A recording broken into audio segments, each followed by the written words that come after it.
नमस्कार। आज हम लोग पढ़ेंगे हिंदू मैरिज एक्ट 1955 के बारे में। एक प्रश्न है कि पॉलीगैमी और मोनोगैमी में क्या अंतर है। तो उसके लिए सबसे पहले हमें ये समझने की आवश्यकता है कि पॉलीगैमी और मोनोगैमी जो है हिंदू मैरिज एक्ट के प्रोविजंस में आते हैं, और उसके लिए सबसे पहले हमें हिंदू मैरिज एक्ट 1955 का सेक्शन 7 पढ़ना पड़ेगा। सेक्शन 7 बेसिकली ये कहता है कि हिंदू विवाह के लिए दो संस्कार बिल्कुल मान्य होंगे, दो संस्कारों का होना बेहद जरूरी है। सेक्शन 7 का 1 क्लॉज कहता है कि हिंदू विवाह उनमें से पक्षकारों में से किसी के भी जो उनका रूढ़िगत जो परंपरागत रूप से जो आचार और संस्कार होते आ रहे हों उन संस्कारों के द्वारा अनुष्ठापित किया जाएगा। मतलब ये चीज कि वह शादी तब मान्य होगी जब उनके यहाँ जो पारंपरिक रूप से विवाह का पैटर्न चला आ रहा है, जिसको लेक्स लॉसी लॉ बोलते हैं, उसके अकॉर्डिंग जब शादी हुआ होगा तब उस विवाह को विवाह माना जाएगा। दूसरा सब क्लॉज 2 ये कहता है कि जहां की ऐसे आचार और संस्कारों के अंतर्गत सप्तपदी है, अर्थात तो जहां ऐसे आचार और संस्कारों के अंतर्गत सप्तपदी है। सप्तपदी का अर्थात मतलब ये होता है कि जिस समय जिस अग्नि के समक्ष आप अपने शादी के सभी प्रावधानों को पूरा करते हैं, सभी परंपराओं को पूरा करते हैं, उस अग्नि के 7 फेरों को लेना, 7 पदों को चलना, तब आपका विवाह पूरा भी होता है और विवाह तब आपका बाध्यकर भी होता है। तब बाध्यकर हो जाएगा जब आप 7वां पद ले लेंगे।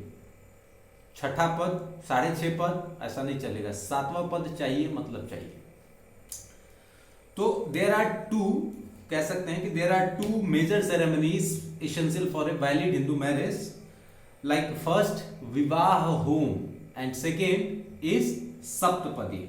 तो विवाह होम जिसको हम लोग अभी पढ़ रहे थे कि हिंदू विवाह में से कैसे करते हैं, तो विवाह होम के विषय में अगर हम पढ़ें तो कहता है कि there are really 3 stages in rituals of Hindu marriage, whether the Brahman from in a Asura form, and they are the Tilak ceremony or Sagai, and second is the formality including the recital of holy text before the sacred fire, and third is Saptapadi। ठीक है, पहला तो ये कि पहला कहता है कि उस समय जिसमें हम लोग बोलते हैं, जिसको वागदान बोलते हैं। वागदान का मतलब ये होता है कि हम वचन देते हैं कि हम अपनी लड़की का या हम अपने लड़के की शादी आपके से करवाएंगे, तो ये होता है वागदान। इसको अपने यहाँ तिलक, ठीक है, तिलक की बात करते हैं, या सगाई का कहीं कहीं इस पे सगाई का जिक्र आता है। दूसरा जब हम देखेंगे तो दूसरा फॉर्मेलिटी होता है जिसको बोलते हैं अग्नि के समक्ष बैठ के मंत्र से संबंधित जितने भी प्रक्रियाएं हैं उनको करना, जैसे गणपति की पूजा, नंदी की पूजा, है ना, इस टाइप के जो काम है। लगभग 12 कर्मों को बताया गया है। नंदी की पूजा, ग्रह की पूजा, स्नातक श्रेमनी, काशी यात्रा, वाक निश्चय मुहूर्त, संकल्प, कन्यादान, मंगल सूत्र धारण, उसके बाद अक्षिण तालु, ब्राइड ग्रूम का प्रॉमिस जिसको हम लोग बोलते हैं कि 7 वचन वाला प्रक्रिया, और कनकानन बंधन। ठीक है, उसके बाद जब हम देखते हैं कि ये जब सारे मंत्रोच्चार हो जाते हैं तब मंत्रों के बाद में कहा जाता है कि आप अग्नि के 7 फेरे लें। तो वो जब 7वां फेरा पूरा हो जाता है तब विवाह वैध और बाध्यकर दोनों हो जाता है।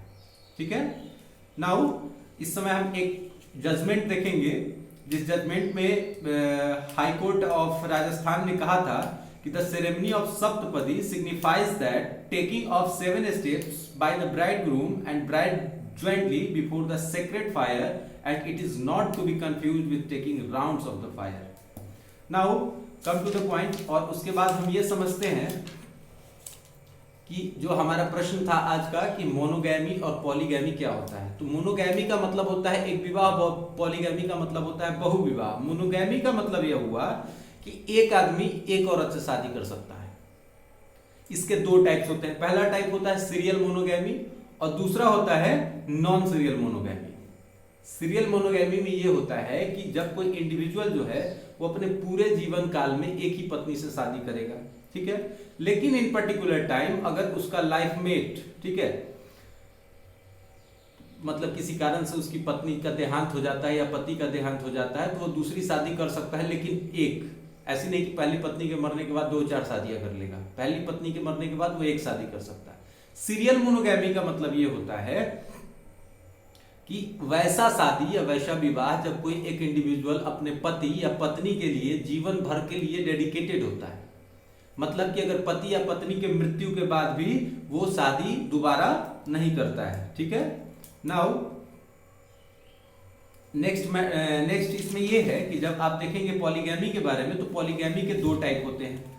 एक टाइप होता है सोरोरल पॉलीगैमी, मतलब ये चीज है कि सोरोरल, देखिए सबसे पहले पॉलीगैमी को समझिए। कहता है कि पॉलीगैमी का मतलब होता है कि एक पति के 2 पत्नी। ठीक है, it has 2 forms. First, sororal polygamy. In this type of polygamy all the wifes of a minor sisters, मतलब एक आदमी जो है उसकी जो बाकी पत्नियां हैं, मतलब 2 लड़की से करे, 3 लड़की से करे शादी, तो बाकी जो तीनों पत्नी है वो सगी बहनें होंगी,